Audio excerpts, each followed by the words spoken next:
Good afternoon Pinky, after so long I am meeting you all. कैसे हैं आप सब? Good afternoon Khushi, how are you all?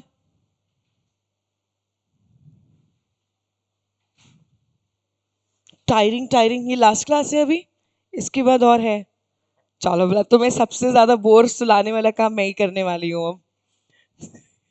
चलो अभी मेरा सब्जेक्ट मैं अभी ले रही हूँ अभी इस बैच में इकोनॉमिक्स, बिकॉज मेरा कोर सब्जेक्ट इकोनॉमिक्स है। I am LLB, LLM, CS, तो मेरा लॉ ऑब्वियसली कोर सब्जेक्ट है। ठीक है, ऑल वेल, वेरी गुड। चलिए, so we are starting up with the topic और we are starting up with the subject today. मैं कुछ पढ़ाने नहीं आई हूँ अभी, कुछ ऐसे टॉपिक स्टार्ट नहीं करेंगे। हम लोग बेसिक समझेंगे। कौन आप में से फर्स्ट ईयर में आ चुका है या फर्स्ट ईयर के पेपर दे चुका है, या अभी सब ट्वेल्थ पास है? सब ट्वेल्थ पास है। आप में से कोई ऐसा बच्चा है जो फर्स्ट ईयर में ऑलरेडी आ चुका है और लॉ ऑलरेडी पढ़ चुका है? मतलब CMA में लॉ नहीं, बट वैसे आप लोग लॉ पढ़ चुके हैं, ट्वेल्थ पास है खुशी तो। हाँ जी, ये सेकेंड ईयर में आ गया तो मतलब इनकम टैक्स कॉस्टिंग FM है इस बार तो बीकॉम में। चलो ऑल वेल। तो हम लोग को क्या करना है, आप लोग को आज टॉपिक नहीं स्टार्ट करना है, हम लोग बेसिक स्टार्ट करेंगे। That is what law is all about. ठीक है, आप लोग कोई भी सब्जेक्ट पढ़ते हो तो आपको पता होना चाहिए वो पढ़ क्यों रहे हैं, why it is needed, why it is requirement. See, start है। सी, आप लोग का घर है सपोज। ठीक है, आपके घर में ऑब्वियसली यू हैव पेरेंट्स। अगर पापा मम्मी नहीं हो, 2 दिन के लिए वो बाहर चले जाएं, तो तुम में से कौन, चलो हाँ, मेरे घर का रूल था कि मेरे को, हमें कहीं पे भी घूमो 8 बजे घर पहुंचना है। ठीक है, और रात का खाना सब साथ में खाएंगे और डाइनिंग टेबल पे बैठ के खाएंगे, ऐसे हमारे घर के कुछ रूल्स थे। अब अगर पापा मम्मी 2 दिन के लिए बाहर चले जाएंगे, कौन 8 बजे घर पहुंचेगा? पहले तो डर है मम्मी पापा छांटे लगाएंगे, घर से बाहर निकाल देंगे 8 बजे नहीं पहुंचे तो। बट अगर पापा मम्मा नहीं हो, कोई चेक करने वाला नहीं है कि हम क्या कर रहे हैं क्या नहीं, तो हम अपनी मर्जी का करेंगे। हम कभी भी उठेंगे, ब्रश बिना करे ही खाना खा लेंगे, नहीं नहाए तो भी कोई बात नहीं, सामान इधर उधर फैला रहेगा, कोई डांटने वाला नहीं है, कभी भी आएंगे कभी भी जाएंगे। सो क्या होगा? आपको लगता है कि without any rules, without anybody who is there to guide you, यानी अगर कोई आपके ऊपर नहीं है जो डंडा लेके खड़ा है कि ये करना है वो करना है, तो क्या अपन में से कोई भी एक सिविलाइज मतलब एक जो प्रॉपर तरीका होता है रहने का, वैसे से रहेगा? नहीं, कोई नहीं रहेगा। ठीक है, उसी तरीके से जब ये हमारा देश, भारत देश, जो जब इसका निर्माण हुआ, जब ये एग्जिस्टेंस में आया, तो हुआ क्या, यहाँ लोग थे। अब लोग जी रहे हैं अपनी अपनी जिंदगी। पहले आदिवासी थे, मंकीज थे, देन आदिवासी आए, देन ये ह्यूमन बींग्स आए। तो धीरे धीरे धीरे धीरे क्या हुआ, ये हमारा जनरेशन बाय जनरेशन कुछ रूल्स बनाए गए। जैसे हमें सिखाया गया है कि पंजाबी में हम बचपन से सुन रहे हैं, मेरे पापा मम्मी ने अपने बचपन से सुना और उनके पापा मम्मी ने भी अपने बचपन से सुना है कि तुम सरदार हो, तुम बाल नहीं काट सकते। अब ये बाय जनरेशन क्या हो रहा है, पास हो रहा है। ठीक है, ये एक रूल है कि अगर आप किसी सिख घर में पैदा हुए हो तो ये चीज आपके ऊपर अप्लाई होगी। और जैन धर्म में पैदा हुए हो तो they have a different rule. Muslim family में हुए हैं तो they have a different rule. तो अपन को कुछ रूल्स दे दिए गए हैं बाय बर्थ कि आप इस कम्युनिटी को या इस चीज को बिलोंग करते हो, तो आपके लिए ये रूल्स है। वो रूल्स क्यों है बेटा, चलिए बताइए ऑनलाइन बच्चों, वो रूल्स क्यों बनाए गए हैं? क्या रीजन था उन रूल्स का? ताकि मैं कभी बाल, मुझे बचपन से ही सिखा दिया गया कि बाल नहीं काटने, ताकि मैं किसी को भी जिसके बाल कटे हुए हैं, अच्छी सी हेयर स्टाइल है, उसको देख के कभी भी इन्फ्लुएंस नहीं हूं कि मुझे भी बाल काटने हैं। क्योंकि बाय ब्लड बाय बर्थ मेरे ये खून में डाल दिया गया है कि नहीं काट सकते, अलाउड नहीं है। तो आपको एक सिस्टमैटिक लाइफ देने के लिए, आपको एक सिविलाइज्ड कल्चर में लाने के लिए, आपको एक फॉर्मल प्रोसेस में लाने के लिए कुछ रूल्स एंड रेगुलेशंस की रिक्वायरमेंट है। बेटा इतने बजे आना है, इतने बजे ट्यूशन से जाना है, इतने बजे से ये पीरियड है, इतने बजे से इतने बजे के बीच में आप खा सकते हो। अगर आपको ये चीज प्रॉपर्ली बता दी जाए तो आपको बार बार सबसे पूछने की जरूरत नहीं है कि सर कब खाना खाएंगे, सर इसके बाद कोई और क्लास है क्या, नहीं है, सर बता दो क्या करना, आप क्या करेंगे, कौन आप चले गए, कौन आएगा। आपको कुछ आइडिया ही नहीं होगा तो it will be a problem. तो होता क्या है एक्चुअली, जब ये हमारी कंट्री तो है, तो उस कंट्री के अंदर ऑब्वियसली कोई ना कोई, जैसे हमारे घर में पापा, और अगर सपोज करो दादा है अभी, तो दादा हैज दैट होल्ड। बट दादा बहुत ओल्ड है तो ऑब्वियसली चाचा ताऊ पापा जो भी घर में है, जो जिसके पास कंट्रोल है, वो उस घर के क्या करता है, रूल्स बना देता है। उसी तरीके से हमारे देश में या किसी भी देश में कुछ लोग हैं, कुछ रूलर्स हैं जो कि उस पूरी कंट्री को क्या करते हैं, रूल करते हैं। बट वो रूलर बाद में बने, वो पहले क्या थे, लीडर्स। क्या थे वो पहले, लीडर्स। क्योंकि आप ऐसे ही कोई नेता नहीं बन गया, मैं हूं, आप सब मुझसे इंस्पायर हैं, आज वो ओसामा बिन लादेन, क्या था वो, कुछ भी नहीं था। बट उसके लिए वो लोग उससे इतने इन्फ्लुएंस थे कि लोग उसके लिए ह्यूमन बॉम्ब बन के अपने आप को मारने के लिए क्या थे बच्चे, रेडी थे। क्यों, क्योंकि वो उनका लीडर था, वो उनको इन्फ्लुएंस करता था, उनके बिहेवियर को इन्फ्लुएंस करता था, उनको इस तरीके से उनका सोच बदल देता था कि वो जो कहते थे वो उसी को सच मान लेते थे। तो पहले आप कौन होते हो, लीडर बनते हो। लीडर से जब आप लीडर बन जाते हो, आपके पास पावर बन जाती है, तो आप बन जाते हो रूलर। और फिर आप अपनी सरकार बनाते हो। ये जो उद्धव ठाकरे है, शिवसेना, ये कौन है, ये कोई गवर्नमेंट थी, एक पर्सन था। शिवसेना का वो जो अध्यक्ष जो थे, उन्होंने क्या, हाँ, उद्धव ठाकरे तो अभी है, उसके दादा जो भी थे, ठीक है, मुझे नाम याद नहीं आ रहा। तो शिवसेना के जो मेन हेड थे, जो वो एक पोशाक टाइप्स पहनते थे रेड ऑरेंज कलर की, he was the influencer, he was a Maratha, true Maratha, जिसको लोग फॉलो करते थे। और इतना फॉलो करने लगे, उनसे इतना इन्फ्लुएंस हो गए, तो क्या हुआ, इतने इन्फ्लुएंस होने के बाद वो लोगों के लीडर बने। लीडर बनने के बाद लोग उनको इतना ब्लाइंडली फॉलो करने लग गए कि वो वहां के रूलर बन गए। And after that when he got the confidence कि ये सब मेरे साथ है, उन्होंने अपनी एक गवर्नमेंट फॉर्म कर ली, और पूरे महाराष्ट्र में ना बीजेपी ना आप ना कांग्रेस, वो अकेला इंसान पूरा महाराष्ट्र कंट्रोल करके बैठा है। ठीक है, सो होता क्या है, एक रूल। अब क्या हुआ, जब उद्धव ठाकरे अभी जो है राइट नाउ एग्जिस्टेंस में, जब वो आया तो उन्हें अपने रूल्स बना दिए। सबसे बड़ा सबसे पॉपुलर रूल जो आप लोगों को पता होगा कि कौन, ये वैलेंटाइंस डे पे अगर कोई साथ दिखा तो उसको राखी बंधवा देंगे, शादी करवा देंगे, जो भी इनके रूल्स हैं। ये एक इनका बड़ा फनी सा इन्होंने रूल ये डेवलप किया कि ऐसा कर देंगे, और इनको देखा देखी बाकी स्टेट्स में भी ये चीजें स्टार्ट हो गई। तो बेसिकली एक रूलर है जो रूल्स बनाता है ताकि वो आप सब फॉलो करो, और अगर कोई उन रूल्स को तोड़ेगा तो क्या होगा, पनिशमेंट्स मिलेगी।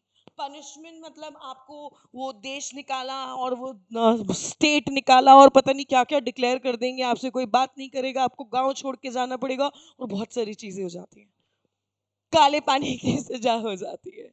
ठीक है, so what is it, is a rule made by government. Law क्या है, एक रूल है जो कि गवर्नमेंट ने बनाया है, ताकि स्टेट में जो रहने वाले लोग, जो सोसाइटी है, लोग जब रहते हैं तो वो क्या बन जाती है, सोसाइटी, ताकि वो सोसाइटी वाले लोग बच्चे, उनके लिए क्या, जो एक रूल बुक आ जाए, वो डिसाइड कर सके कि क्या कर सकते हैं और क्या करना अलाउड नहीं है। ठीक है, और अगर वो चीज वो नहीं मानेंगे, वो डू नॉट ओबे, उसको नहीं मानेंगे, तो क्या मिलेगी, पनिशमेंट्स मिलेंगी। That is basically rule. एक सिस्टमैटिक कल्चर लाने के लिए लॉ बनाया जाता है। ठीक है, चलिए, अब लॉज जब बनते हैं तो क्या पूरे देश के लिए एक रूल बनता है, नहीं। अब मैं तुम्हारा थोड़ी सी तुम्हारी लैंग्वेज वाला एग्जाम्पल, तुम्हें इंटरेस्ट देने वाला एग्जाम्पल, ये जो ठेके हैं, ये जयपुर में ही 8 बजे बंद होते हैं, पंजाब में तो नहीं होते हैं, कहीं नहीं, और गुजरात तो वहां तो मिलती ही नहीं है। ये रूल तो यानी पूरे भारत के लिए नहीं है। बट जब लॉकडाउन लगा था तो वो पूरे भारत के लिए था। होता है ना ऐसा, तो ये क्या था, ये अलग अलग क्यों है, ये अलग अलग हुआ ना, एक तो लॉ जो आपने बनाया वो पूरे भारत के लिए हो गया, एक आप पर्टिकुलर स्टेट के लिए बनाते हो, एक आप पर्टिकुलर कम्युनिटी को बना के दे देते हो। तो ये क्या है? ये बेसिकली रूल्स हैं जो कि डिवाइड किए जाते हैं as per the union list, as per the state list and as per the concurrent list. अब वो मैटर्स जो नेशनल इंपॉर्टेंस रखते हैं, ऐसे कौन से मैटर्स हैं जो नेशनल इंपॉर्टेंस, इन ओपिनियन पूरे देश के लिए जरूरी है? बताओ, ऐसे कौन से मैटर्स हैं जो पूरे देश के लिए जरूरी है? जैसे भी कोरोना वायरस आया, ये पूरे देश के लिए था, ये किसी पर्टिकुलर सिटी के लिए नहीं था। तो नेशनल इंपॉर्टेंस जब कोई चीज होल्ड करती है, इंडियन आर्मी बोली जाती है, पूरे भारत की आर्मी, पूरे भारत के लिए वो चीज है, तो दैट इज जिसका नेशनल इंपॉर्टेंस होता है। वहां सेंट्रल गवर्नमेंट, बेसिकली ये क्या है? सेंट्रल गवर्नमेंट, वहां सेंट्रल गवर्नमेंट अकेले खुद अपने लॉज बना सकती है। और वो कौन कौन सी चीजें हैं? जैसे कि कंट्री की करेंसी, किसी स्टेट की करेंसी सुना है क्या कभी? गुजरात में तो ये करेंसी चलती है, नहीं, वो करेंसी जो है पूरे देश में चलती है, पूरे भारत की करेंसी है। ठीक है, तो जो पूरे भारत की बात हो रही है, आरबीआई किसी स्टेट का है क्या? नहीं, वो पूरे भारत का है। तो ये चीजें, इनके ऊपर जो डिसीजंस होते हैं, वेरी गुड। बेटा एजुकेशन जो है वो अलग है। सीबीएसई अगर मैं बात करूं तो वो पूरे भारत में है, बट अगर आप यूनिवर्सिटीज की बात करोगे, Rajasthan University, Punjab university, Gujarat university, तो वो स्टेट्स के लिए होता है। तो एजुकेशन आल्सो हैज फर्दर सब पार्ट्स। तो जो नेशनल इंपॉर्टेंस है, that is govern by the central government. State list यानी कि जो पर्टिकुलर स्टेट्स के लिए, गुजरात में अल्कोहल बैन है, ये एक स्टेट का मैटर है। वो अयोध्या जो है जहां पे राम मंदिर बना है, बोला गया है कि उसके प्रेमिसेस में कहीं पे भी दारू नहीं मिलेगी, मीट मुर्गा नहीं मिलेगा। क्यों? क्योंकि वो एक रिलीजियस प्लेस है। तो वो यूपी के एक पर्टिकुलर एरिया के अंदर या यूपी के अंदर ऐसी चीज डिक्लेयर कर दी गई, तो वो पर्टिकुलर स्टेट की है, उससे पूरे कंट्री का कोई लेना देना नहीं है। ठीक है ना? तो कुछ रूल्स होते हैं जो सिर्फ और सिर्फ पर्टिकुलर स्टेट, अब कोविड जब हुआ, लॉकडाउन पूरे भारत में हुआ था इनिशियली, बट उसके बाद जब कर्फ्यूज लगने लगे, वो एज पर द स्टेट लग रहे थे, एज पर द सिटी लग रहे थे, कि जहां ज्यादा केसेस हैं वहां पे इतने दिन का लॉकडाउन। ठीक है, तो जो मैटर्स आपके स्टेट इंपॉर्टेंस के होते हैं, उनके ऊपर रूल्स बनाता है state government. Mumbai police, Rajasthan police, ये जो अभी मैंने बोला आपका education, Rajasthan University, Punjab University, ये आपके स्टेट गवर्नमेंट से रिलेटेड है, and they make their own laws. ठीक, next we have the concurrent list. ये वो मैटर्स हैं जहां स्टेट एंड सेंटर दोनों को मिलकर डिसीजंस लेने होते हैं। एग्जांपल आप देख सकते हैं, एजुकेशन, सीबीएसई जो है बेटा वो पूरे इंडिया के लिए है, बट नॉर्थ रीजन का अलग है। अपना जो आरओ है वो कहाँ है? अजमेर से है।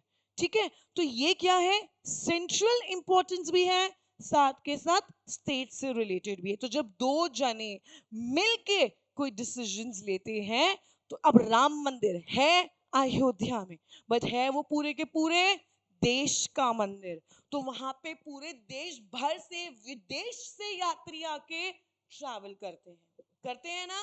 सो व्हाट हैपेंस इज, यहाँ पे जो डिसीजंस लिए जा रहे हैं, कैसे लोग आएंगे, अब ये जो चार धाम की यात्रा है उत्तराखंड में, एक स्टेट में, बट उसके रूल्स पूरे थ्रू आउट द भारत, पूरे देश के लिए होते हैं, कि इस पीरियड से पूरे देश के लोग इस पीरियड से इस पीरियड तक ही ट्रैवल कर सकते हैं। So the matters which has both central and state, they becomes the concurrent list, और इनके decisions ये दोनों मिलके लेते हैं। Any doubt in understanding कि ये laws बनते कैसे हैं? स्टेट के लिए बनते हैं, सेंटर के लिए बनते हैं, दोनों के लिए साथ में भी बनते हैं। आप लोगों के लिए अच्छी चीज, जो अभी पहली बार पढ़ रहे हैं, ये जो पूरा कोर्स है ये आपके बीकॉम के एग्जाम में आएगा। पूरा बीकॉम का कोर्स है, तो बीकॉम की प्रिपरेशन यहीं पे बैठे बैठे हो जाएगी। ठीक है, चलिए अब अगर मैं लॉस की बात करूं, बेटा लॉस तो बहुत सारे हैं।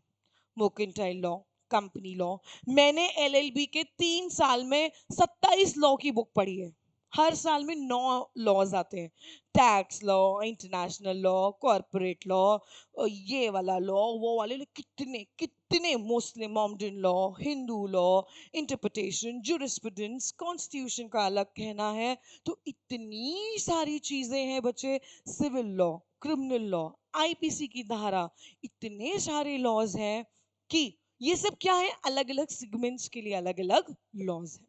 बट आपके जब हम बात करते हैं commerce, being a commerce student, being a commerce subject, आप लोगों के जो कोर्स में आता है, that is either the mercantile law, that is वो जो आपका इंडियन कॉन्ट्रैक्ट एक्ट है, सेल्स ऑफ गुड्स एक्ट, ये सब बाइंग एंड सेलिंग से रिलेटेड है। नेगोशिएबल चेक, आप लोग जब लेन देन, जहां पैसों का लेन देन है, चेक ले रहे हो, दे रहे हो, नेगोशिएबल इंस्ट्रूमेंट आ जाएगा।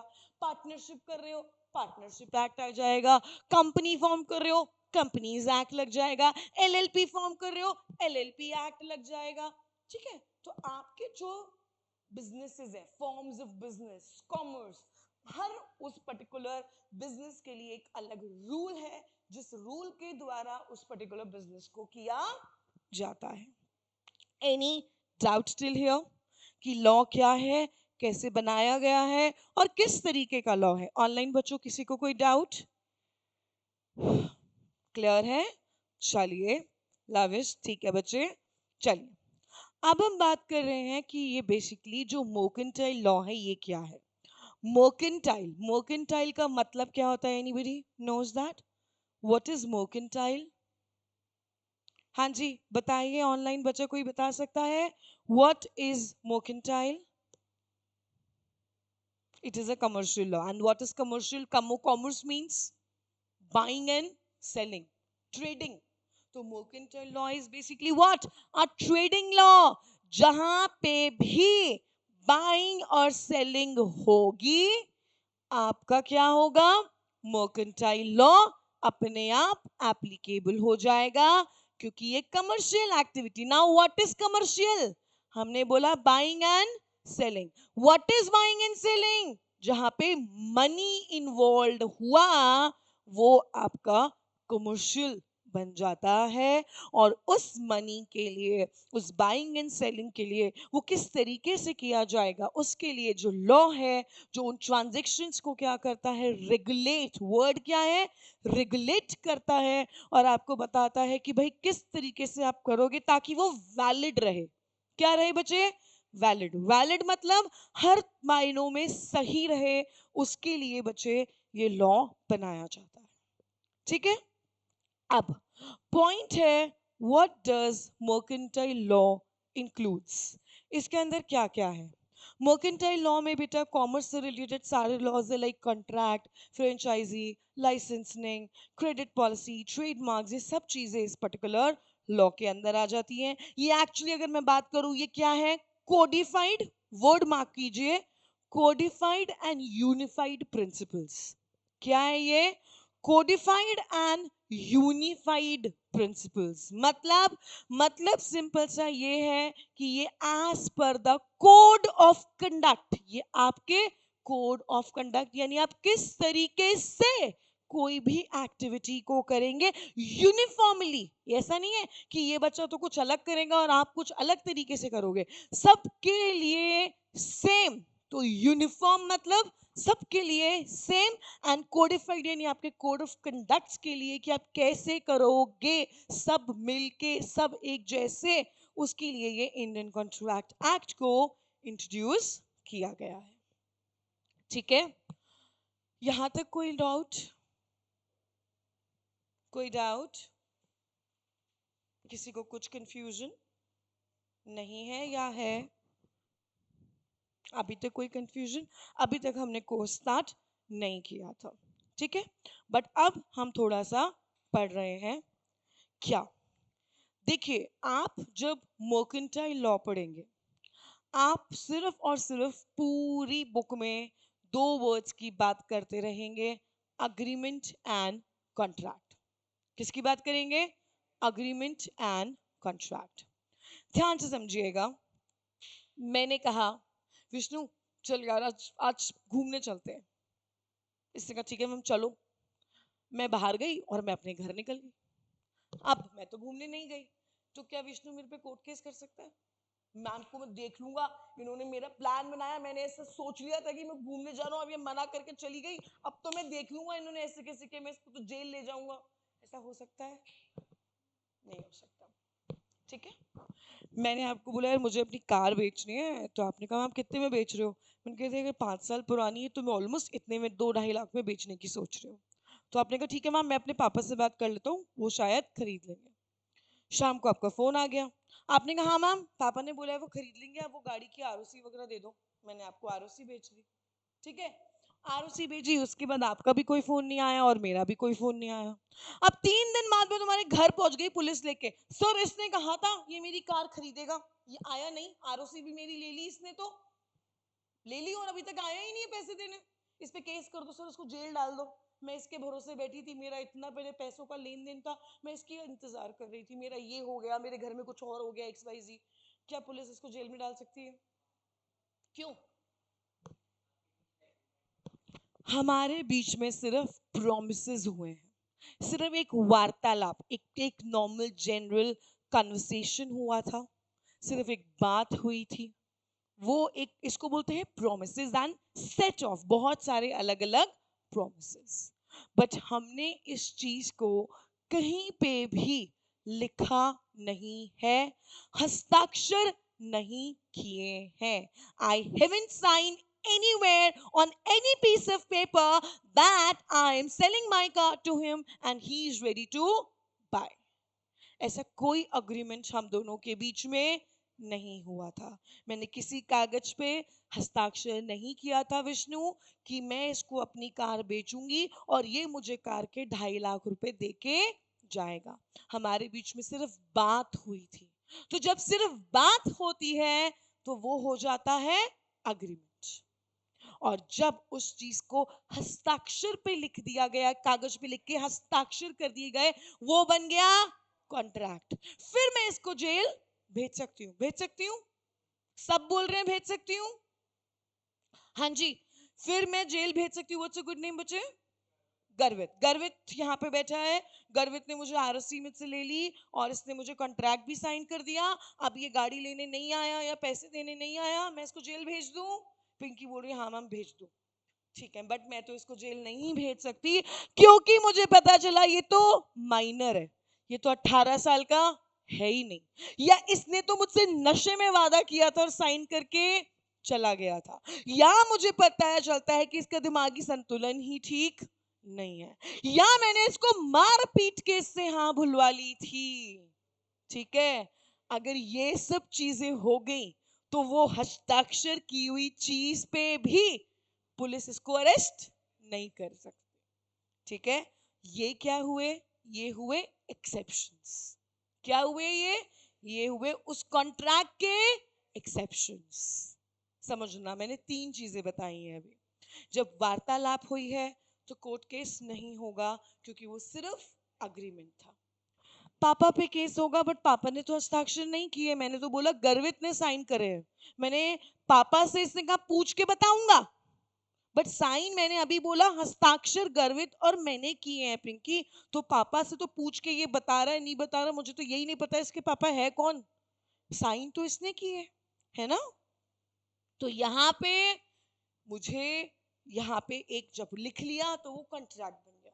कॉन्ट्रैक्ट में आपको लीगल कॉन्ट्रैक्ट वो लिखने से, हस्ताक्षर करने से क्या होता है, आपको राइट्स मिल जाते हैं कि अगर कोई इंसान उस कॉन्ट्रैक्ट को तोड़े तो आप सामने वाले को सू, वर्ड है आपके लिए क्या, SUE, सू कर सकते हो, यानी उस पे केस फाइल कर सकते हो कि इसको पकड़ लो, अरेस्ट कर लो। बट उसके एक्सेप्शंस, एक्सेप्शंस ये कि अगर ये माइनर है, आपके रूल्स हैं एक्चुअली, ये रूल्स मैं आपको भी पढ़ाऊंगी। कुछ असेंशियल्स, जैसे देखो आपको यहाँ दिख रहा होगा ये वर्ड्स, ये कुछ असेंशियल्स हैं। ये अगर असेंशियल्स पूरे नहीं होते हैं और कॉन्ट्रैक्ट हो जाता है तो वो मान्य, वैलिड कॉन्ट्रैक्ट नहीं माना जाएगा। हम दोनों बैठे, हम दोनों को पैसों की जरूरत, दोनों बैठ के शाम को अपने गम और दुख बांट रहे थे, ठीक है। अब मैंने बोला यार ऐसा हो गया, मैं परेशान हो गई मेरे पति से। अब व्हाट्स अ गुड नेम? परिधि। परिधि और मैं बैठ के पंचायती कर रहे थे, गॉसिपिंग, दो औरतें, कि यार मैं तो पति से परेशान हो गई, मैं भी परेशान। मैंने कहा चल ऐसा करते हैं, साइन कर, तू साइन कर, दोनों मिलकर रात को अपने पतियों को निपटा देते हैं, ठीक है। हमने साइन कर दिए। अब ये, मैं तो रेडी थी सारा सामान चक्कू चक्कू लेके, ये आई नहीं परिधि। मैं परिधि पे सुबह उठ के केस फाइल कर दिया, ये आई नहीं, धोखा दे दिया इसने मुझे, इस पे केस हो सकता है क्या? मेरे पे हो जाएगा, क्योंकि हमारा इंटेंशन उस कॉन्ट्रैक्ट को बनाने का क्या था? इलीगल। वो इलीगल, किसी का मर्डर करना इलीगल है, तो जो हमने कॉन्ट्रैक्ट बनाया वो क्या है? इलीगल। तो उस पे केस नहीं हो सकता, चाहे इससे कितने हस्ताक्षर, कुछ नहीं, जब माइनर नहीं है ये भाई, हमारे, मैं 33 की है, चलो मानो 27 की है, माइनर नहीं है, ये दिमाग से भी ठीक है, हमने नशे भी नहीं किए हुए थे, बट हमारा जो इंटेंशन था उस कॉन्ट्रैक्ट का वो क्या था? इलीगल था। तो अगेन हम दोनों एक दूसरे पे केस फाइल नहीं कर सकते। तो अभी इससे ये सब जो एक्सेप्शंस हैं, एक्चुअली इन एक्सेप्शंस को क्या बोलते हैं? असेंशियल्स। क्या बोलते हैं? असेंशियल्स। चलो अपन असेंशियल्स पे बाद में आते हैं, पहले बात करते हैं, ऊपर से स्टार्ट करते हैं। ये समझ आया जो मैंने एग्जांपल्स दिए हैं? चलिए, सबसे पहले अग्रीमेंट क्या है? हमने किया, प्रपोजल दिया। प्रपोजल यानी मैंने इसको बोला विष्णु को, चल घूमने चलते हैं, या मैंने इसको बोला चल अपन पतियों का मर्डर करने चलते हैं रात को। मैंने इसको प्रपोजल, प्रपोजल का दूसरा नाम ऑफर दिया, कि ऐसा करे क्या, मुझे मेरी गाड़ी बेचनी है, कोई खरीदेगा क्या, मैंने ऑफर दी, ठीक है। यहाँ पे इसने बोला था, गर्वित ने, हाँ गाड़ी खरीद लूंगा, इधर विष्णु ने बोला कि मैं घूमने चलूंगा, उधर परिधि ने बोला हाँ मैं मर्डर करने चलूंगी, ठीक है। ये क्या हो गया? एक्सेप्टेंस। इसको मैं इंक्लूड नहीं करूंगी, ये मेरा बच्चा, ये शरीफ है, इसको इंक्लूड नहीं करेंगे, इसको बाद में टाइम खींचेंगे जब भी छुट्टी करेगा तो ये क्या हो गया? एक्सेप्टेंस, ठीक है। आपने अपनी तीनों ने एक्सेप्टेंस दे दी, हाँ करते हैं। तो जब हम दोनों ने एक दूसरे से प्रोमिसेस किए, वो क्या बन गया? प्रॉमिस। वो क्या बन गया? प्रॉमिस हो गया, ठीक है। हम दोनों ने एक दूसरे से वादा किया।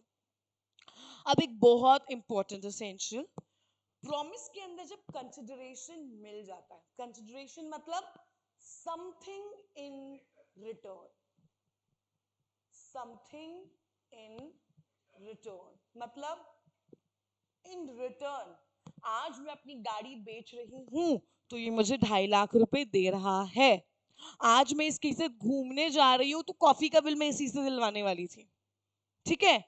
तो यानी कि अगर जब दो लोग कुछ करते हैं, एक दूसरे से वादा करते हैं, तो अगर मैं आपके लिए, चलो मैं आपको पढ़ा रही हूं, तो आपने ऑब्वियसली यहाँ ट्यूशन फीस दी होगी ना। तो ये क्या हुआ? ये हुआ कंसिडरेशन, समथिंग इन रिटर्न। आपको मैंने लिफ्ट दी, आप जा रहे थे बाहर, आपको मैंने लिफ्ट दी, आपने कहा मैम आपको कुछ चार्जेस पे करना है कि आप मुझे इतनी दूर लेके गए, सपोज मैंने कहा ऐसा करना भाई, कुछ नहीं, एक चॉकलेट लिया ना कल, तो इसने मुझे चॉकलेट दे दिया। अब सपोज मेरा जो पेट्रोल आया, सपोज जो भी आया वो, सपोज मेरे 400 रुपए लग गए पेट्रोल में, मैंने इसको कहीं अलग ही जंगल में उतार दिया था, इसका घर कहीं था, इसने उसके बदले में मुझे क्या दिया? मात्र 10 रुपए की चॉकलेट इन रिटर्न दिया।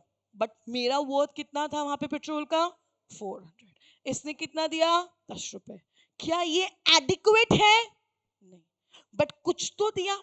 अगर ये मुझे रिस्पेक्ट भी इन रिटर्न दे देता, ये थैंक यू भी बोल देता, तो वो भी समथिंग इन रिटर्न था। तो अगर जब वादा होता है और उसमें कंसिडरेशन मिल जाता है, तो वो क्या बन जाता है? अग्रीमेंट। क्या बनता है वो? अग्रीमेंट बन जाता है। प्रॉमिस क्लियर है? सब बच्चों को प्रॉमिस क्लियर है? सबको प्रॉमिस क्लियर है? अग्रीमेंट क्लियर है? ठीक है जी, ओके। चलो समझना इधर अब। एक्स डिस्प्लेज इन एडवर्टीजमेंट, एक्स ने एक एडवर्टीजमेंट दिया कि वो अपना स्कूटर 30,000 रुपए में बेचना चाहता है। वाई ने वो एड देखा और एक्स को बात करने के लिए, डिटेल्स पूछने के लिए, कौन सा स्कूटर है, कौन सा मॉडल है, कितने हजार किलोमीटर चला हुआ है, इंश्योरेंस कराया हुआ है क्या, किया। और साथ में after discussion he agree to buy, और उस डिस्कशन के बाद जैसे अभी गर्वित ने मेरी गाड़ी खरीदने के लिए वो रेडी हो गया। तो ये क्या है, ये अग्रीमेंट है। क्यों? क्योंकि ये उस 30,000 रुपए पे उसको खरीदने के लिए राजी हुआ था। अगर ये 30,000 रुपए वाला एलिमेंट नहीं होता तो ये क्या होता, प्रॉमिस, पैसा। अब मैंने जो यहाँ विष्णु के साथ किया, घूमने चलते हैं, इसने कहा चलेंगे, बिल कौन पे करेगा ये भी डिसाइड नहीं हुआ था, इन रिटर्न वाली चीज अभी कुछ डिसाइड नहीं हुई थी। परिधि और मैं मिलके मर्डर करेंगे, बट हम एक दूसरे को क्या देंगे वो हमने डिसाइड नहीं किया था। तो अभी ये वाला एलिमेंट मिसिंग था, तो हमारे सिर्फ क्या थे, प्रॉमिसेस। जैसे ही समथिंग इन रिटर्न इंक्लूड हो गया, दैट बिकम्स द कंट्रैक्ट। क्या बन जाता है वो, अग्रीमेंट। और उस अग्रीमेंट को जब आप इन्फोर्स करा दो, इन्फोर्स मतलब लीगल तरीके से उसको लागू कर दो, ठीक है, लीगल तरीके से उसको क्या कर दो, लागू कर दो। लीगल तरीके से लागू करना मतलब वो स्टैम्प पेपर बनाया, ये 100 रुपए का स्टैम्प, इस पे लिखा और साइन कर दिया। ये क्या कर दिया मैंने अब उसको, इन्फोर्स। जैसे ही वो प्रॉमिस, पहले ऑफर, तो चेन क्या बनी, ऑफर था, आपने एक्सेप्टेंस दी, उसमें हमने कुछ कंसिडरेशन तय किया, और फिर हमने उस पे स्टैम्प पेपर पे साइन कर दिया। तो वो क्या बन गया, कॉन्ट्रैक्ट। क्या बन गया बच्चे, वो कॉन्ट्रैक्ट बन गया। Any doubt till here? कोई ऐसी चीज जो नहीं समझ में आई है? ऐसा कुछ नहीं है अभी तक, ठीक है, क्लियर है, ओके। अब हम बात कर रहे हैं जब आप कॉन्ट्रैक्ट करते हो, कॉन्ट्रैक्ट तक पहुंच गए, तो कॉन्ट्रैक्ट करने की मेरे बच्चे कुछ कंडीशंस होती हैं। जैसे मैंने अभी बताया था, अगर कोई दिमागी संतुलन किसी का ठीक नहीं है, हमने इलीगल चीज के लिए कोई कॉन्ट्रैक्ट किया, हमने सपोज करो किसी पिए हुए आदमी से कोई कॉन्ट्रैक्ट किया, अगर कोई ऐसी चीज है, कंसिडरेशन नहीं है, सपोज मार पीट के जबरदस्ती तुमसे हाँ बुलवा ली, अगर ऐसे कोई एलिमेंट्स है, तो यानी कि जो आपका एक एलिमेंट क्या आता है, एक्सेप्टेंस, वो एक्सेप्टेंस आपने अपनी मर्जी से नहीं दिया, या तो वो धोखे से लिया गया है, इन्फ्लुएंस करके लिया गया है, आपकी खुद की मर्जी से, आपकी सूझबूझ के साथ वो चीज नहीं थी। जब वो नहीं थी मेरे बच्चे, तो फिर वो वैलिड कॉन्ट्रैक्ट नहीं माना जाएगा। यानी स्टैम्प पेपर पे साइन होने के बावजूद भी आप उस चीज के लिए जिम्मेदार नहीं हो, आपके ऊपर केस फाइल नहीं होगा, ठीक है। तो कौन सी शर्तें, एसेंशियल्स को क्या बोलते हैं, लिख ले, शर्तें हैं ये किसी भी कॉन्ट्रैक्ट को करने की। पहली शर्त, कॉन्ट्रैक्ट करने के लिए दो पार्टी का रिक्वायर्ड। अभी मैं और विष्णु, मैं और गर्वित, मैं और परिधि, यहाँ पे पिंकी और मैंने, कृतिका मैंने, खुशी मैंने, किसी से भी कुछ भी किया है, तो दो जने एटलीस्ट रिक्वायर्ड। कितने जने रिक्वायर्ड है, 2 people, दैट इज एक ऑफरर और एक ऑफरी। अब थोड़ी सी वापस स्टूपिड सी चीज, भाई जब मैंने लॉ पढ़ी थी, मैं कोई ट्यूशंस नहीं लेती थी, तो मुझे समझने में ना बड़ी प्रॉब्लम होती थी कि क्या है, मतलब कैसे नाम याद करूं, क्या करूं। तो मेरे को समझ नहीं आता था, ऑफरर ऑफरी, बेलर बेली, प्लेजर प्लेजी, इतने नर और नारियां थी, तो मुझे समझ ही नहीं आता था कौन क्या चाहता है। तो मैं जब अपने ग्रेजुएशन लेवल पे थी, फर्स्ट ईयर में आफ्टर जस्ट 12th, तो ये जो ऑफरर, प्लेजर, बेलर, तो मैंने इसको बोल दिया ये है नर, हाँ, मेकर, तो जो भी हैं ये लोग सारे नर जो हैं। तो उस टाइम पे मैं कॉलेज में थी, ऑब्वियसली मैं जब आईसीजी में घुसी, मैं एक बदमाश स्कूल से थी, और जब मैं आईसीजी में गई तो वो सारी हाई फाई लड़कियां बैठी हुई ऐसे लिपस्टिक पॉलिश और मेकअप थोप के, और सबके ऐसे स्कूल कॉलेज से बाहर निकलती बॉयफ्रेंड्स, कोई किसी को फ्लावर दे रहा है, कोई चॉकलेट्स दे रहा है, कोई टेडी बेयर। तो मेरे दिमाग में आया कि जो नर होते हैं ये देते हैं, गिफ्ट्स देते हैं। क्या देते हैं, गिफ्ट्स देते हैं। और ये प्लेजी, बेली, ऑफरी, ये सब कौन है, ये नारियां हैं। अब नारी का री कौन सा है, ये वाला है शायद, कौन सी मात्रा, यही है। तो नारियां ये गिफ्ट्स लेने का काम करती हैं, ठीक है। भाई मैं यहाँ लड़कों के साइड हूँ, ये होता है। बट ऐसा नहीं है, कुछ एक्सेप्शनल होती है। मेरे पति को कभी मुझे गिफ्ट देते ही नहीं है, वो मैं ही उनको देती रहती हूँ, उनको कभी तो गिफ्ट बोलते जो खरीदना जाके ले ली, ये गिफ्ट देने में के काम मुझसे नहीं होता। तो ऐसा नहीं है कि सिर्फ नर दे रहे, नारियां भी गिफ्ट्स दे रही हैं, तो मैं इन फेवर ऑफ गर्ल्स भी। चलिए, तो आपको कभी भी बेलर, प्लेजर, बेली, प्लेजी कोई भी आए, it is very clear, those who is giving something is नर and those who are receiving is naris. So offerer, who offers, जो ऑफर कर रहा है कि ऐसा करे क्या, ऐसा चले क्या, ये हो जाए क्या, चल दो दो पैक हो जाए आज, तो हमने ऑफर दिया, तो हम कौन हो गए, ऑफर। ये गर्वित को बहुत हंसी आ रही है यहाँ बैठे, यानी कि ये उस वाली कैटेगरी का बच्चा है। चलिए नेक्स्ट, ऑफरी, जो अपनी एक्सेप्टेंस दे रहा है। आपको मैंने ऑफर दिया है ना कृतिका, मानवी, is it clear, Khushi, Pinky, is everybody clear with what I am teaching? दो पार्टीज हैं, ऑफरर एंड ऑफरी। ऑफरर यानी लिख लो डैश करके, a person who offers, who offers, and offeree यानी who gives acceptance, who gives acceptance is known as your offeree. तो आप offeror और ऑफरी मिलके क्या कर रहे हो, कॉन्ट्रैक्ट कर रहे हो।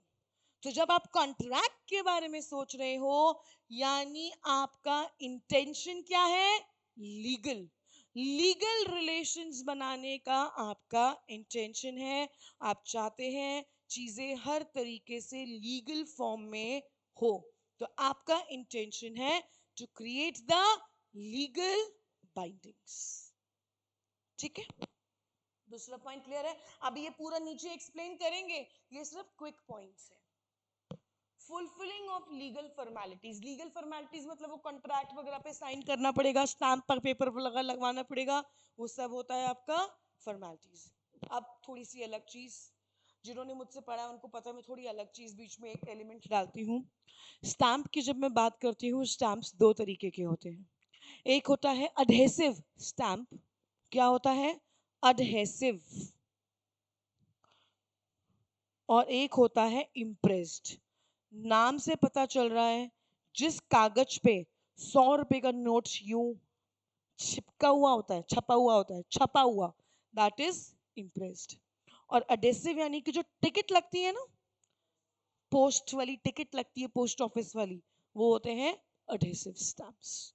तो ये स्टैम्प्स होते हैं दो अलग अलग तरीके के, अलग अलग कॉन्ट्रैक्ट के लिए, अलग अलग नेचर ऑफ कॉन्ट्रैक्ट के लिए ये स्टैम्प्स यूज किए जाते हैं। और ये लीगल फॉर्मेलिटीज है कि स्टैंप लगवा के आप लोग उस पर साइन कर देते हैं। ठीक है, अब टॉपिक है, जब हम कॉन्ट्रैक्ट कर रहे हैं तो there should be a certainty. Certainty का मतलब क्या, परिधि, अपन मेरे घर पे शाम को या रात को 9 बजे छत पे, मेरे घर की छत पे 9 बजे खाना खाने के बाद हॉकी स्टिक के साथ मिलेंगे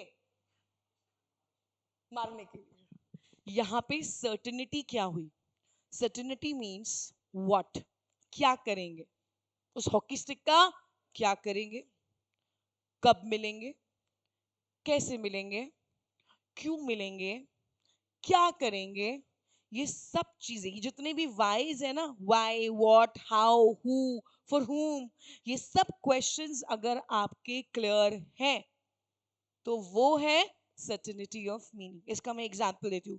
मैंने कहा मुझे मेरी गाड़ी बेचनी है, बेटा खरीदेगा क्या, 5 साल हो गए, 2.5 लाख रुपए में बेचनी है। मैंने गर्वित को ये बोल दिया। गर्वित को पता है मेरे घर पे 2 गाड़ी खड़ी है, इसको लगा मैं मेरी स्विफ्ट बेच रही हूँ और मैं तो मेरी ईऑन बेच रही थी। मैंने इसको मेंशन ही नहीं किया कि मैं कौन सी गाड़ी की बात कर रही हूँ। यहाँ पे क्या सर्टेनिटी ऑफ मीनिंग था, नहीं। आपको कंफ्यूजन है कि आप सोच रहे थे मेरी स्विफ्ट की बात हो रही है, बट मैं तो मेरी ईऑन की बात कर रही थी। यहाँ पे व्हाट, हाउ, हुम वाली चीजें क्लियर नहीं है। तो जब तक आप स्कूटर बेच रहे थे, 2008 का मॉडल बेच रही थी, इस रंग का बेच रही थी, इतने किलोमीटर चला हुआ बेच रही थी, इतने रुपए में बेच रही थी, इस तारीख को बेच रही थी। जब तक सारे क्वेश्चंस आपके क्लियर नहीं है, यानी सर्टेनिटी ऑफ मीनिंग नहीं है, तब तक वो एक वैलिड, एक मान्य कॉन्ट्रैक्ट नहीं माना जाएगा। ठीक है। Next is possibility to perform. अब जब आप कॉन्ट्रैक्ट करते हो तो वो कॉन्ट्रैक्ट उन चीजों के लिए होना चाहिए जो परफॉर्म करना पॉसिबल हो। नाम से पता चल रहा है, अभी अपने बहुत सालों से एग्जाम्पल सुन रहे हैं, चांद तारे तोड़ के ला दूंगा। अब तो ये प्रैक्टिकल हो गया है, आजकल आप चांद और तारे खरीद सकते हो, तो दे सकते हो गिफ्ट में, पता है ना, चांद तारे खरीदे जा सकते हैं अब तो। बट पहले चलो मैंने बोला नाक बंद करके बिना किसी इक्विपमेंट के तुम समुद्र में डूब जाओ और 2 घंटे बाद बाहर आना, तब मैं मानूंगी तुम मुझसे प्यार करते हो। ये जो मैंने करने को बोला ये इम्पॉसिबल टू परफॉर्म है without any equipment. I will be under water, you are not even saying me to swim, and अगर मैं स्विम भी करूं तो I don't have any oxygen mask. 2 घंटे में बिना ऑक्सीजन के पानी के अंदर नहीं रह सकती बच्चे। तो ये जो आपने मुझे परफॉर्म करने को बोला, जिस चीज पे हम कॉन्ट्रैक्ट कर रहे हैं, जिस पे हम स्टैम्प पेपर साइन कर रहे हैं, वो चीज पॉसिबल टू परफॉर्म है ही नहीं। अब ये नहीं करा तुम इस पे केस नहीं कर सकती। क्यों? क्योंकि वो चीज पॉसिबल टू परफॉर्म थी नहीं। Clear? Clear with this concept? ठीक। अग्रीमेंट, ऑब्वियसली अग्रीमेंट तो हम दोनों ने जब वादा किया है, यानी कॉन्ट्रैक्ट तभी हुआ होगा, ये देखो वापस ऊपर आते हैं, कॉन्ट्रैक्ट तभी हुआ होगा जब अग्रीमेंट बना था। अगर अग्रीमेंट ही नहीं होता तो किसको इन्फोर्स करते, और कुछ इन्फोर्स करने के लिए ही नहीं होता तो कॉन्ट्रैक्ट कैसे बनता। तो यानी कॉन्ट्रैक्ट तक पहुंचने के लिए ये तो क्लियर है कि हमें अग्रीमेंट की जरूरत है। ठीक है, ये सब अभी डिटेल्स में पढ़ेंगे, बट एक बार मैं आपको हेडिंग्स बता रही हूँ। फ्री कंसेंट, फ्री कंसेंट यानी कि अपनी मर्जी से। देखो यहाँ पे 3-4 चीजें आती है, 5 चीजें। पहला होता है कोवर्जन, नाम बता रही हूँ सिर्फ क्योंकि ये जो चैप्टर है ना, ये कंसिडरेशन अलग चैप्टर है, ये अग्रीमेंट अलग चैप्टर है, फ्री कंसेंट जो है अलग चैप्टर है, ये सब अलग अलग चैप्टर्स हैं आपके। सिर्फ इंट्रोडक्शन देती हूँ चैप्टर का। जो फ्री कंसेंट की बात होती है तो पहला वर्ड है कोवर्जन। क्या है बच्चे? कोवर्जन।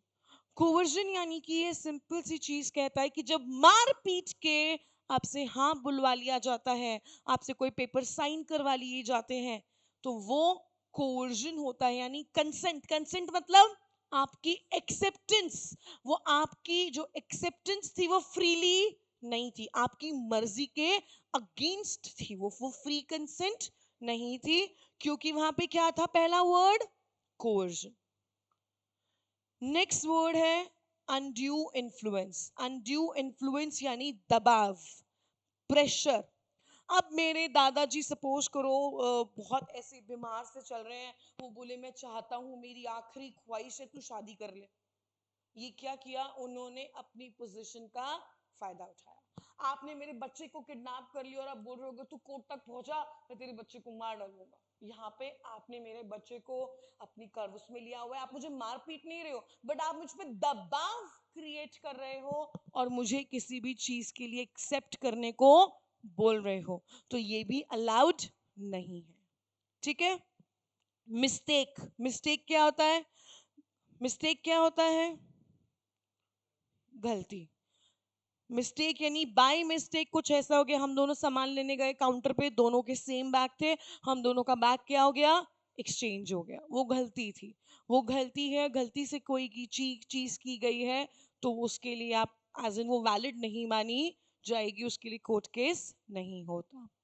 नेक्स्ट है फ्रॉड। फ्रॉड यानी कि धोखा, जानबूझ के तुमने मुझे धोखा दिया, तुमने मुझे कोई घोड़ा बेचा और घोड़ा खरीदने के 2 दिन बाद घोड़ा मर गया। जब मैंने चेक कराया तो पता चला वो घोड़ा तो बहुत समय से बीमार था, उसका लिवर किडनी कुछ फेल था। तुमने मुझसे चीजें छुपाई, तुमने मुझसे चीजें छुपाई, मुझे धोखा दिया, मुझे कंसीव करने की, मतलब यहाँ पे क्या होता है, इसको बोलते हैं कि आप इस तरीके से कुछ कर रहे हो कि सामने वाला आपकी बातों में आ गया, आपने उसको धोखा दिया है, तो दैट इज फ्रॉड। आप सपोज करो इस तरीके से, मैंने एक एक काम वाली बाई चाहिए थी, मैंने एक एजेंसी को कॉल किया, उन्होंने एक औरत भेजी, कॉन्ट्रैक्ट वॉन्ट्रैक्ट साइन हो गए, 4 दिन बाद वो हमें लॉक करके हमारा सामान लेके भाग गई। तो वो क्या था, ये धोखा था, दैट इज फ्रॉड। इस तरीके से अगर कोई कॉन्ट्रैक्ट किया गया, अब हमने कॉन्ट्रैक्ट साइन किया हुआ है कि हम उसको सैलरी देंगे, ये करेंगे, अब यहाँ पे उसने क्या कर लिया, धोखा, तो उस केस के अंदर वो कॉन्ट्रैक्ट वैलिड नहीं। Last is miss representation. Miss representation, दिखाया कुछ और दिया कुछ और। वो घोड़े वाला एग्जाम्पल यहाँ पे भी अप्लाई कर सकते हैं। दिखाया तो आपने मुझे था एक हेल्दी घोड़ा, एक एकदम चुस्त फुस्त घोड़ा, बट दिया कौन सा, कुछ और। ठीक है, तो मैं वहां डिफ्रेंशिएट नहीं कर पाई। अब सोने की चेन है, आप सेम वैसी की वैसी डुप्लीकेट चेन बना के ले आए। आपने मुझे दिखाई तो असली वाली थी जब मैं किसी को सुनार को दिखा रही थी, और बाद में आपने उसको क्या करा, उसको बदल दिया, दूसरी चेन डाल दी उसमें, कोई मिली हुई या कुछ ब्रास वाली। तो वो क्या है, मिस रिप्रेजेंटेशन। यहाँ पे भी धोखा ही है एक तरीके से। तो ये ऐसी चीजों के साथ अगर आपने मेरी एक्सेप्टेंस ले ली है, तो वो वैलिड एक्सेप्टेंस नहीं मानी जाएगी, वो कॉन्ट्रैक्ट वैलिड नहीं माना जाएगा। क्लियर है टर्मिनोलॉजीज? कॉम्पिटेंस ऑफ पार्टी, यहाँ 3 चीजें हैं। आप 18 साल से ऊपर होने चाहिए, आपका दिमागी संतुलन सही होना चाहिए, और आप डिस्क्वालिफाइड बाय लॉ, यानी कि कोर्ट के कैदी, पाकिस्तान, चाइना, ऐसी किसी कंट्री को बिलोंग नहीं करने चाहिए जिसके साथ हमारे ट्रेड रिलेशंस अलाउड नहीं है, तो ये डिस्क्वालिफाइड बाय लॉ हो गए। ये अगर है तो आप इनके साथ कॉन्ट्रैक्ट नहीं करेंगे, आप 18 साल से कम के साथ कॉन्ट्रैक्ट नहीं कर सकते, क्योंकि वो माइनर कंसिडर किया जाता है। कंसिडरेशन, अब इन रिटर्न तुमने मेरी बहुत मदद की, मैंने कहा देख मैंने तुझे इतनी मदद की, मेरे बिना तू क्या कर पाता, तो बोलो मैम आपके लिए मैं क्या करूं जिससे मैं ये एहसान उतार सकूं। मेरा एहसान उतारना चाहता है, चल ऐसा कर, इसको गाड़ी से उड़ा दे। अब इन रिटर्न जो मैंने आपसे मांगा है वो कंसिडरेशन है, बट वो कंसिडरेशन लॉफुल नहीं, लीगल नहीं, तो वो कॉन्ट्रैक्ट वैलिड नहीं। लीगल ऑब्जेक्ट हम लोग मर्डर करने के लिए कॉन्ट्रैक्ट कर रहे हैं, दारू की स्मगलिंग करने के लिए कॉन्ट्रैक्ट कर रहे हैं, जो हाथी का दांत होता है अलाउड नहीं है उसको स्मगल करने की बात कर रहे हैं, शेर की खाल बेच रहे हैं, ये सब जो ऑब्जेक्ट्स है हमारे कॉन्ट्रैक्ट के, वो कुछ भी लीगल नहीं है। तो जब लीगल ऑब्जेक्ट नहीं है और आपने स्टैम्प पेपर पे साइन कर दिया, तब भी वो वैलिड नहीं माना जाएगा। Not express declare to be void, और वो void नहीं होना चाहिए, void यानी किसी तरीके से अवैध नहीं होना चाहिए। ठीक है, ये कंडीशंस आप लोग सारी पूरी करेंगे तो ही क्या माना जाएगा, वैलिड कॉन्ट्रैक्ट कंसिडर किया जाएगा। Any doubt till here? आगे पढ़ना है या बोरिंग हो गया है? बोरिंग नहीं है, अभी एक छोटा सा टॉपिक और ले लूं। हाँ पिंकी, अब तो एग्जाम्स हैं, अब तो नहीं बोलोगे मैम बस हो गया। सबसे पहली होती थी पिंकी, ये बोलने वाली थी मैम बस अब हो गया, अब बंद कर दो। हाँ पिंकी, अब एग्जाम्स हैं, नहीं ना, पढ़ ले या नहीं पढ़े? एग्जाम नहीं है ये बोल रही है पिंकी, एग्जाम है ना? यस बोलो, पढ़ ले। देखो पिंकी बोली मैम पढ़ेंगे आज। चलिए एक छोटा सा टॉपिक और लेते हैं फिर बात करते हैं 2 मिनट में। कॉन्ट्रैक्ट क्या होता है? कॉन्ट्रैक्ट एक रिटन अग्रीमेंट होता है जो किसी भी चीज से रिलेटेड हो सकता है, जैसे कि शायद आप कोई जॉब का अग्रीमेंट कॉन्ट्रैक्ट है, आप कोई सामान बेच रहे हो, किसी को कोई चीज किराए पे दे रहे हो, कोई भी चीज जो आपने की है, और उसको आपने अगर इन्फोर्सेबल बाय क्या करा दिया है, लॉ, क्या करा दिया, इन्फोर्सेबल बाय लॉ, तो वो बन जाता है कॉन्ट्रैक्ट। बट इंपॉर्टेंट चीज, जब आप उस कॉन्ट्रैक्ट को ड्राफ्ट यानी बनाओगे तो आपको दोनों पार्टीज के अधिकारों का ध्यान रखना है और ये समझ लेना जो अपन एसेंशियल्स जो शर्तें पड़ी थी वो सारी शर्तें उसमें उसमें लिखी होनी चाहिए। वो माइनर नहीं होना चाहिए, वो कंसिडरेशन एडिक्वेट होना नहीं, मतलब ज़रूरी नहीं बट लीगल होना चाहिए कंसिडरेशन। आप डिस्क्वालिफाइड बाय लॉ नहीं होने चाहिए, मारपीट के हाँ नहीं बुलवाई होनी चाहिए, ऐसी चीज़ें नहीं होनी चाहिए। ठीक है, ये सारे वही पॉइंट्स है जो मैंने अभी पढ़ाए। जल्दी से इसको क्विकली वाइंड अप, अभी पढ़ाए ना एसेंशियल्स, वही है, जल्दी से करते हैं। ऑफर एंड एक्सेप्टेंस यानी कि एक पार्टी क्या देगी? ऑफर, हाँ, एक पार्टी ऑफर देगी और दूसरी क्या करेगी? उसको एक्सेप्टेंस देगी कि हाँ मैं इस चीज के लिए राजी हूं। हमारा यहाँ कॉन्ट्रैक्ट फॉर्म करने का मेन इंटेंशन क्या है? Legal relation. आज हम एक दूसरे को लिख के साइन करके लीगली बाउंड कर रहे हैं। जैसे सपोज आपको पता है शादी होती है, तो शादी होती है तो आपका मैरिज सर्टिफिकेट बनता है, उस पर लिखा होता है कि इस तारीख को इस जगह पे इन दो पार्टी ने इन विटनेसेस के सामने शादी की थी, ताकि कल को कोई उसमें से एक छोड़ के भाग जाए और बोले मैं तो इस औरत को जानता ही नहीं हूँ, तो भाई सर्टिफिकेट है, प्रूफ है। तो हम दोनों क्या कर रहे हैं? लीगल रिलेशनशिप्स में आने की कोशिश कर रहे हैं। तो लीगल रिलेशनशिप आपका होना चाहिए उस कॉन्ट्रैक्ट के लिए।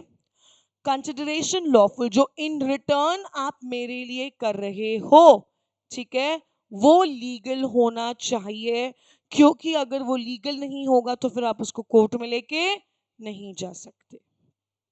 कैपेसिटी ऑफ पार्टीज, अभी बताया, पार्टीज माइनर नहीं होनी चाहिए। माइनर यानी 18 साल से कम उम्र की नहीं होनी चाहिए। Unsound mind, mind mentally fit होनी चाहिए।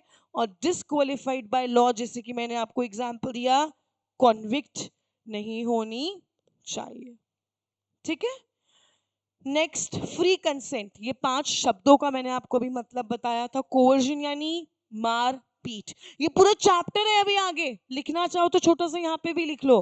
मारपीट इज कोवर्जन, दबाव बनाना इज अनड्यू इन्फ्लुएंस, फ्रॉड यानी कि धोखा, मिस रिप्रेजेंटेशन इज दिखाया कुछ और दिया कुछ और, एंड लास्ट इज मिस्टेक, गलती से कोई चीज हो गई तो वो भी वैलिड नहीं है।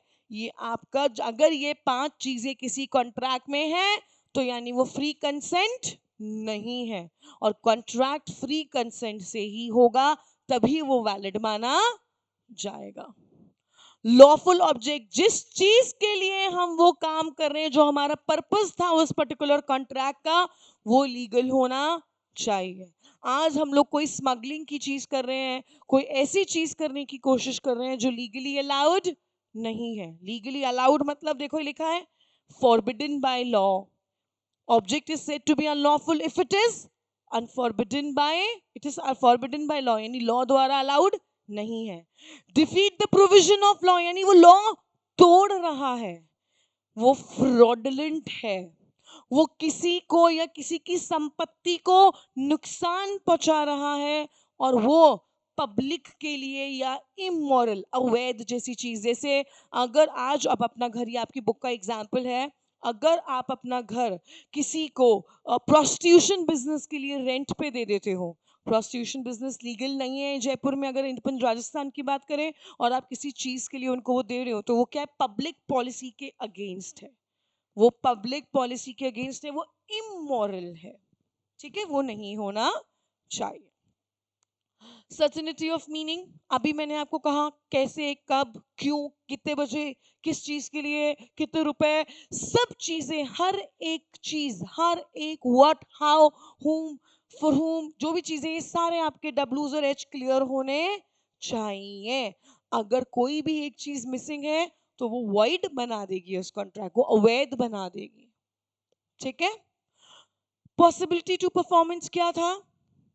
जो कॉन्ट्रैक्ट आप करने के लिए कर रहे हो, जो दो पार्टी साइन कर रही हैं, जिस कॉन्ट्रैक्ट को, जिस काम के लिए वो कॉन्ट्रैक्ट बनाया जो गया है वो पॉसिबल टू परफॉर्म होना चाहिए। अभी जो मैंने कहा नाक बंद करके 2 घंटे पानी के अंदर without any oxygen tank, possible नहीं है।